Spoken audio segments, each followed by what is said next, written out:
videos on, please? Let me see. Few of you I have already taught in class 10. Anushka,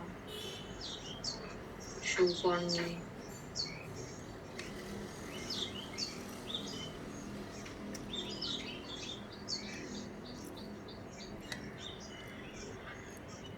Okay, I had already sent the link to Adya for joining, not the link, the code, class code for joining the Google Classroom. But still I can see only 40 of you have joined. There are supposed to be 48 students, but only 40 of you have joined the Google Classroom. Today itself I'll be giving the notes. So if you don't join, you will be the one who will not be getting it. Because class 11, 12 means there will be notes given almost every day. So that is the reason we need the Google Classroom every day. So those who have not joined the class code, I think, Adya, are you there? Yes, Adya Yes, Agarwal. Yes, you have shared, no? Because yes, already ma'am. 40, yeah, 40 have already joined. But there are still 8 left to join. So please do that. Okay, today you all have class with me, 2 classes actually. That is from 8:30 to 9:10 and then 9:30 to 10:10. But what we will do for today means every Thursday only, we will have 2 classes consecutively. Means as soon as the 40-minute is over, you join back with the same ID again. Okay, we'll continue and we'll finish it by 9:50. Then you can have the break for your next class. That's what we are going to do. Today I'll see how much I can do because today I have to go to school also. So let's see whether I can finish with 9 till 9:50. I'll be, because by 11 I have to be in school. So I'll try as much I can. I'm not giving the syllabus right now. We will start with redox. That is a part of inorganic chemistry. You will make a copy, a long copy, long ruled copy will do. Internet is not required. And for the books, as long as I know that in your book list, I think no name was given, isn't it? Yes, ma'am. Okay. So for the book, there are 2 books. Both books are okay. You can use any book because I'm not going to use any book. I'll give you notes and I'll be doing totally from myself. It's no books I'll be consulting. But if you ask me, then Nutan is more student friendly. Means if you read Nutan, you will understand better. The book is in a very simple language so that you can understand. So Nutan is better in that way. And as a extra one for your reference book, you can keep KL Chug because KL Chug have got more of competitive corners and questions and all. But for reading, for understanding, always Nutan is a better book. KL Chug, sometimes, if you go through a chapter, you are reading and afterwards, sometimes you'll feel bored or you may not understand some concept that is there.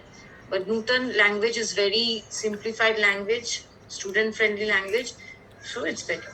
So you can have these 2 books. These are the 2 books we generally follow in our for a council. Okay, so it's already 8:37. So only 47 are there. Adya, you have the name list, no? Yes, ma'am. I think only Shoporni's name is not there. Yes, ma'am.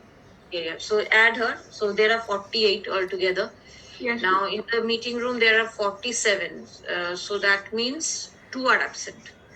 Yes, ma'am. You will just WhatsApp me the 2 absentees name afterwards. Okay, after the class. Okay, let me just take the screenshot and I will start.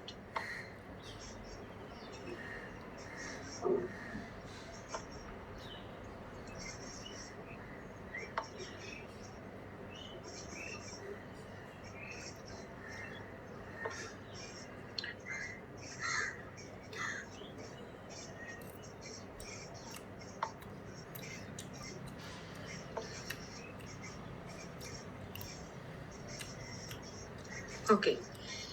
So we'll start with oxidation number, oxidation state. The whole notes I will be giving you. You don't have to worry about that. Today only itself I will be posting the whole chapter notes, because today and tomorrow I have a target of finishing this chapter. I'll start with oxidation state. So what do we mean by oxidation state? You just take down the necessary things, because more I want you all to understand the facts, okay? Instead of writing now, because when we'll do the balancing, of course we will be writing, but now more you try to understand what I'm saying, because the whole thing, whatever I will be saying now, I will give you as a note, so you don't have to worry about that. Now, what is the oxidation number or oxidation state? Now, it's the charge which an atom appears to have when all other atoms are removed from it as ions. So what does that mean? Now, to understand that, first let's do the rules which we need to know regarding the oxidation number. There are a few rules which we need to know regarding oxidation number. Now, the first rule which we need to know is this, that oxidation number of all elements in their free or elementary state is 0. Oxidation number of all elements in their free or elementary state is 0. That means what? Suppose element means what? Suppose you have Cl2, you have N2, or if you have Na, whatever. All of them will have oxidation number 0 in the elementary state. Okay. Point number 2 is oxidation number of an element of a single ion is the charge carried by it. That means what? Suppose I have Cl minus, single ion. So what is the oxidation number of this? It is -1. Suppose I have Na plus. So what is the oxidation number of this? +1. So in case of single ion, what is the oxidation number? It is the charge carried by that particular ion. If anywhere you are not understanding, please immediately let me know. Okay. Number 3. Now, if we have a binary compound between a metal and a non-metal, then always the metal will have positive oxidation number and the non-metal will have negative oxidation number. So that means binary compound of between a metal and a non-metal, like sodium chloride. Sodium is the metal, chlorine is the non-metal. So when it's a binary compound between a metal and a non-metal, metal will always have positive oxidation number and the non-metal will always have negative oxidation number. Point number 3. Point number 4. Now, when a compound is formed by the combination of non-metals, only non-metals, between two non-metals, suppose, okay, then the one which has higher electronegativity, will be negative. That means what? Like suppose I have a compound ClF. This is a interhalogen compound, we say. So it's a compound between two non-metals, chlorine and fluorine. Now you have done periodic table in class 10 and you know which is the most electronegative element. Tell me. Fluorine. So here in this particular compound which is formed between two non-metals, it is fluorine which is more electronegative. So here fluorine will have negative oxidation state and chlorine will have positive oxidation state. So when there is a compound formed between two non-metals, then the non-metal which is more electronegative will have negative oxidation state and the other will have positive oxidation state. Are the 4 points clear? All of you? Ma'am. Yes. Okay. Now the 5th point. Hydrogen. In any compound, the oxidation number of hydrogen is +1. In almost all compounds. These are few things which we need to know in order to find out the oxidation number of some unknown element in a compound. Okay. So, oxidation number of hydrogen is +1. Okay. Normally. Only in case of metal hydrides like sodium hydride, calcium hydride, etc., the oxidation number of hydrogen is -1. Okay, this is what you need to know. Point number 6. The oxidation number of oxygen is -2. In maximum compounds, almost maximum compounds, the oxidation number of oxygen is -2. But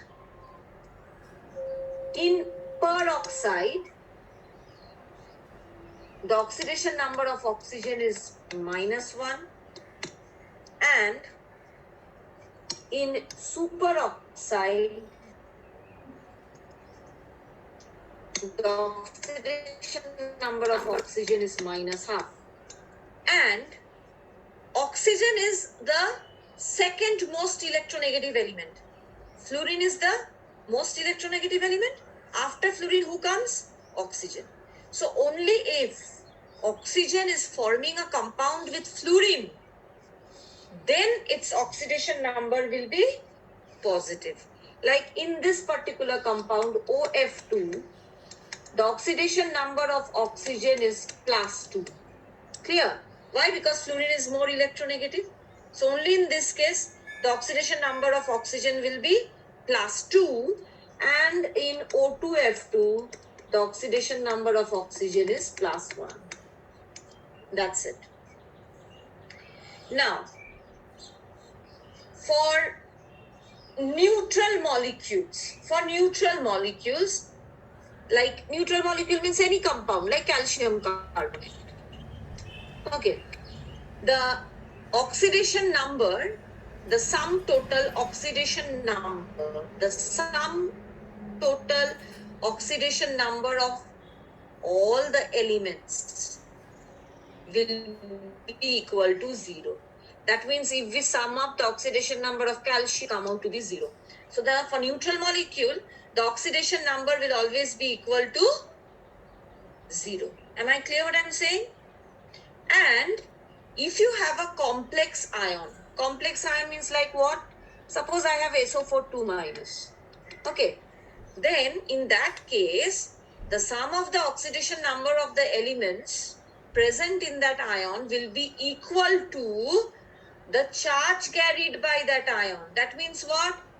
The sum of oxidation of number of sulfur, oxygen together will be equal to -2. Am I clear what I said? Yes, all the points are clear to all of you? Yes, Any ma'am. questions? Excuse me, ma'am. Yes? Ma'am, I didn't understand point number 6. See, always in maximum cases like CaO, CO2, okay, H2O, all the compounds, maximum compounds, the oxidation number of oxygen is -2. Now for hydrogen oxygen, you know the oxidation numbers we need, the ones which I said just now, those oxidation numbers you have to know. In order to find out the oxidation number of some other element which is present in a compound which has variable oxidation states. So most of the cases, the oxidation number of oxygen is -2. Only in case of peroxide. Peroxide means what? If I'm talking about hydrogen peroxide. So there the oxidation state of oxygen is -1. And if we are talking about a superoxide, there the oxidation number of oxygen is -1/2. And only in this particular compound, the oxidation number of oxygen is +2. Why? Because it is forming a compound with fluorine. Fluorine is, just now the previous point I said, point number 4, that if you have a compound between two non-metals, the one which is more electronegative will always be negative. So fluorine is the most electronegative element. So fluorine will have negative oxidation state. So obviously oxygen is supposed to have what? Positive oxidation state. Am I clear? Anything else? Anushka was asking something. Yes, ma'am. Could you please repeat the point for neutral compounds and complex ions? Yeah, I said that in case of a neutral compound, the sum of the oxidation number of all the elements will be equal to 0. And in case of complex ions, the sum of the oxidation state of all the elements present in that ion will be equal to the charge carried by that ion. So here, the sum of sulfur plus oxygen's oxidation state will be equal to -2. Am I clear? It will become more clear as we do few examples. Let's do some examples. Now, suppose I have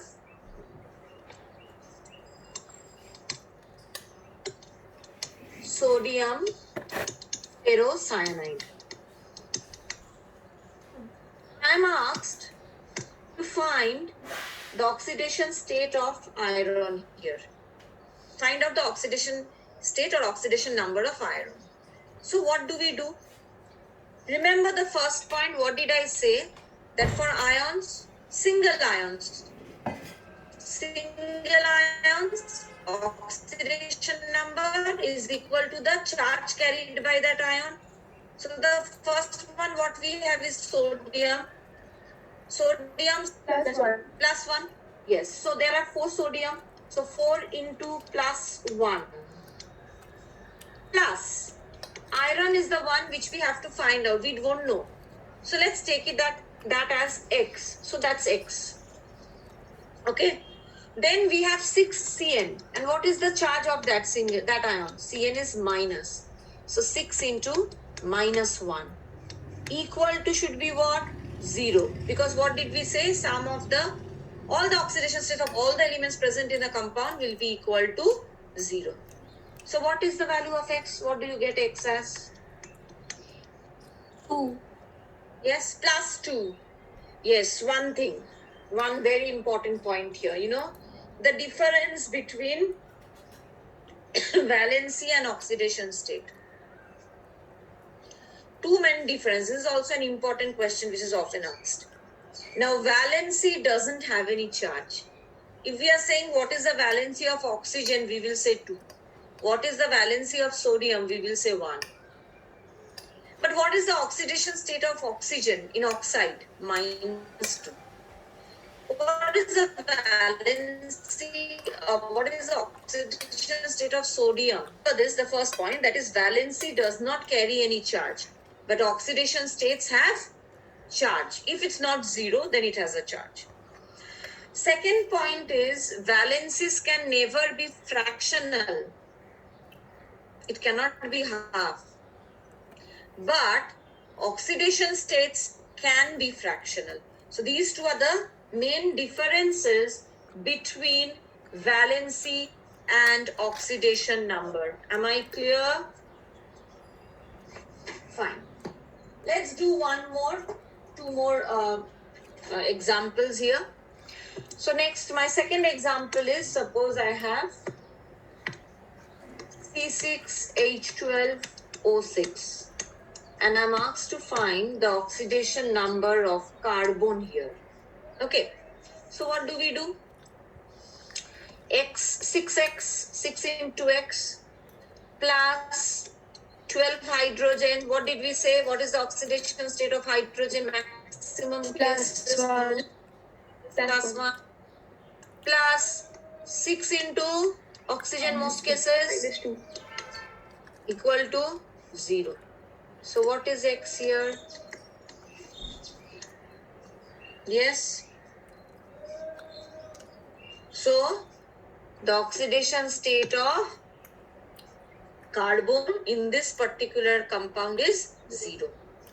Okay, let's do an ion. Number 3. Suppose we have S2O4 2 minus. Find the oxidation state of sulfur here. So what do I do? 2x plus 4 into minus 2 will be equal to minus 2. Yes or no? Because what did I say? In case of complex ion, it will be equal to the charge carried by that ion. Yes? So what is the value of X coming out to be? Plus 3. So this is clear. How to find the oxidation state is clear to all of you? Yes, ma'am. Okay. Yes, ma'am. Now we will do some special cases. Suppose I have Fe3O4 and I'm asking you to find out the oxidation state of iron. Find it out. What will it be?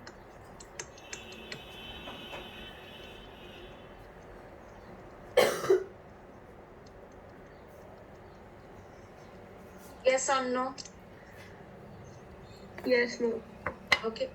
Now, see, wherever you're getting fractional oxidation number, okay, wherever you're getting fractional oxidation number, whether it's a covalent compound or whether it's an ionic compound, it is because in that particular compound, the element which is having fractional oxidation number is actually having more than one oxidation state.